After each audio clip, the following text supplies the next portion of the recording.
आधीचा व्हिडिओ जर तुम्ही बघितला असेल तर तुम्हाला कळेल की आम्ही कुठे निघालो.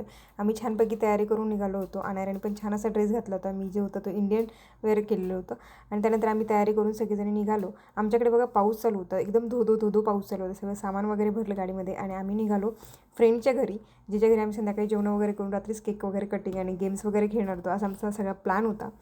जिथे आम्ही राहतो ना तिथून तिचं घर जे आहे ते फक्त 20 मिनिटाच्या अंतरावरती होतं आणि आम्ही जाताना खूप जोराचा पाऊस लागला आणि तिच्या घराकडे गेल्याच्या नंतर मस्त असं कडक असं ऊन पडलेलं होतं. म्हणजे सन वगैरे पण दिसत होता. एकदम क्लिअर वेदर होतं आणि बाहेर बघा एकदम असं भारी वाटत होतं बघण्यासाठी पण, झाडं वगैरे आणि एकदम मोकळे रस्ते आणि संध्याकाळची वेळ होती त्याच्यामुळे वेगळाच व्ह्यू असा छान बघायला मिळत होता. त्यानंतर आम्ही पोहोचलो येऊन तिच्या घरी आणि आम्हीच फर्स्ट आलेलो मे बी, बाकीचे यायचे बाकी होते. हे बघा आमचं स्वागत करण्यासाठी आमची फ्रेंड तयार होती. आम्ही सगळ्या ज्या बॅगी होत्या सगळ्या गाडीतून काढल्या आणि घेऊन गेलो. बाहेर बघा मस्त असं वातावरण आहे. जेव्हा आम्ही तिच्या घराच्या कार्यक्रमाला गेलो तेव्हा बाहेर काहीच नव्हतं, मात्र आता भरपूर अशी कामं झालीत. इथे सगळ्यांची तिची तयारी चालू होती. तिने बनवला होता साबुदाणा वडा, तेल वगैरे ठेवलं होतं. बाकीचे लोक येणार होते त्याच्यामुळे ती थोडीशी तयारी करून आधीच ठेवत होती. बाकीच्या गोष्टी तर बनवलेल्या होत्या, बिर्याणी होती. त्यानंतर आम्ही काही फोटोशूट केले, छान छान व्हिडिओज काढले ॲक्टिंग करण्याची आणि तिच्या घरात मस्तपैकी एन्जॉय करण्याची.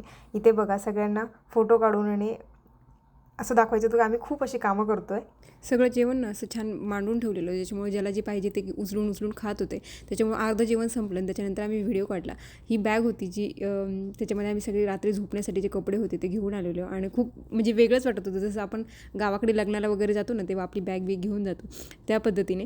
त्याच्यानंतर ती बॅग उचलली आणि आतमध्ये नेऊन ठेवली. आता रूमचा अवतार बघा एकदम छान आहे आणि तोच थोड्या वेळानंतर मुलांनी सगळ्यांनी चेंज वगैरे केले आणि आता झोपायची वेळ होणार होती आणि परत त्याच रूममध्ये आल्याच्यानंतर बघा 1-2-3 तासानंतर पूर्ण रूमचा अवतार असा बदलला होता आणि आम्ही देखील सगळ्यांनी कपडे वगैरे चेंज केले आणि त्यानंतर झोपण्याची तयारी होती.